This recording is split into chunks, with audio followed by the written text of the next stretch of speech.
Bahçeli dün grup konuşmasında Abdullah Öcalan örgütünü dağıttığını söylesin.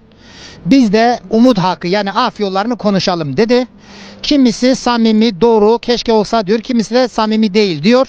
Siz Devlet Bahçeli'nin bu çıkışını nasıl karşılıyorsunuz?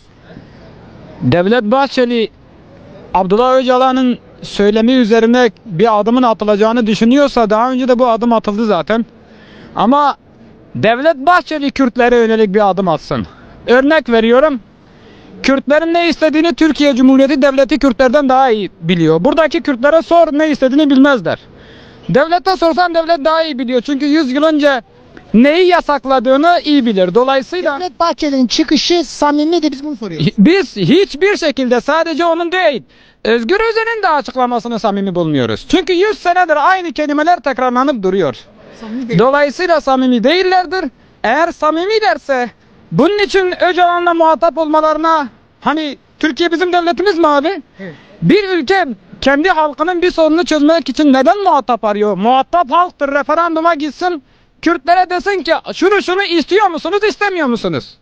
Eğer %90'ın altında alırsa demek ki bu PKK, Öcalan veya Ali Feli Kürtleri kışkırtıyor. Demek ki Kürtlerin böyle bir sorunu yokmuş.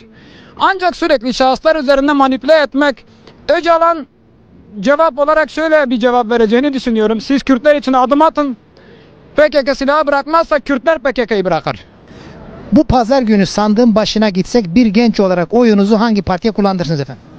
Ben bir Kürdüm ve dilimin bilinmeyen dil diye geçtiği, kimliğimin ise yasak olduğu bir mecliste siyaseti doğru bulmadığım için ben oy kullanmıyorum.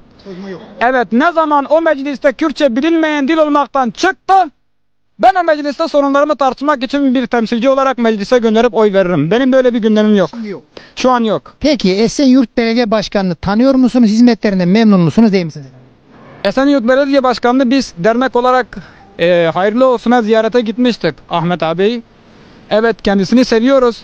100 üzerinde puan verseniz bir eğitimci kendisi, profesör, kaç verirdiniz? Yani Sayın Ahmet Bey'e mi? Ahmet Hoca'ya. 100 üzerine puan verirsem %100 veririm. Tamam. Yani AKP'den daha iyi olduğu kesin.